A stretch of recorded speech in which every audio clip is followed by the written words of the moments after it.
Morning everybody, how you all doing? Hope you're doing great on this brisk Sunday morning. It's a lovely day out. I've got lots of friends here. Look, got all the sheep, a few lefties there in the field. But yeah, we're talking about the Peelian principles. This is very important, so I'm going to get into a subject later in the video why this is important. So the Peelian principles. So Robert Peel in 1829 created the first police force in this country, which was the Metropolitan Police. And he founded this police force on 9 principles. The major one being policing by consent. So that basically means that the police gain their authority through public consent and public approval. That's where they gain their authority from. Not necessarily by force or violence, but by public approval. This was to make sure that the police were the public and the public were the police. That's what his principles were. And it was to make sure that the police weren't authoritarian, they weren't state controlled, they would derive all their authority from the public, not from the state. That was his principles.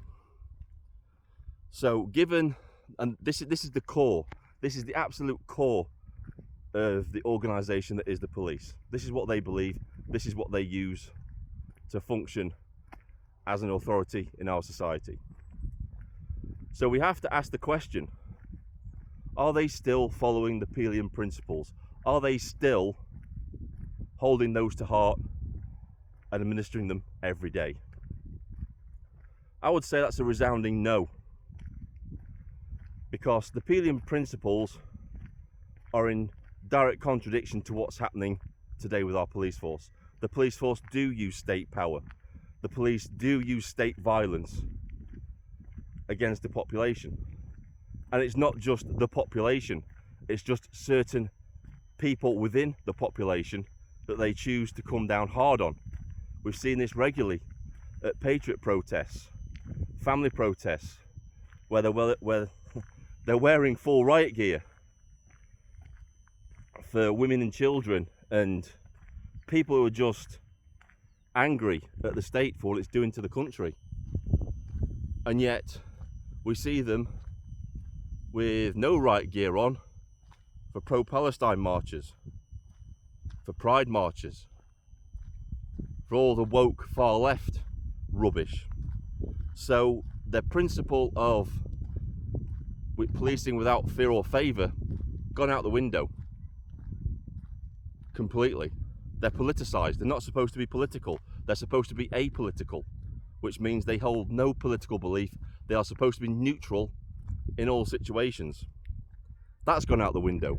How many police stations have we seen around the country that instead of flying the Union flag or St George's Cross, they're flying the Pride flag? How many police stations have you seen that on? I saw one flying outside the Staffordshire Police headquarters. Pride flag, not the Union flag. The Pride movement is a political movement, and the police are there endorsing it. They've dubbed their police cars with the Pride flag, the symbol of that political movement. We've seen them do it. We've seen them take part in political parades for the Pride movement. We've seen them do it, clearly picking a side. We've seen them during pro-Palestine marches. We've seen police officers chanting "Free, free Palestine." We've seen police officers making the ISIS salute with protesters. The ISIS salute. We've seen police officers taking photographs with children with the Hamas headband on, cosplaying as Hamas fighters. We've seen police taking photos with them. They're supposed to be apolitical. They're supposed to be politically neutral. Yet when we go to the other side of the spectrum, when we've got the patriot protests, they treat those people with absolute contempt and disdain. You can see it in their eyes. You can see the hatred within them. That's because they've been politicised. That's because the new crop of police officers have been trained to hate patriots. It's as simple as that. We saw the training. We saw the training, riot training down in London, where the rioters were wearing the St George's Cross and the Union flag. They're being psychologically programmed to think of those people as inherently violent. They're quick to get out their batons. We saw that at the Unite the Kingdom rally last week. They're quick to get their batons out and beat people who are wearing the colours of this nation. So I ask you again, are they following the Peelian principles? Because I don't think they are. I don't think they are anymore. I don't think they have the consent to police anymore. I don't think they have public approval to police. I think that's long gone. You ask the average person in the street if they trust the police, and I can guarantee you they will say no. That's what they've become. They become untrustworthy. We've seen cases in Rotherham where police officers have actually been taking part in the horrific sexual assault of young girls. I'm bringing all this up. I'm bringing up the Peelian principles because of something that James Harvey said yesterday, and again, this will be covered in a live stream later.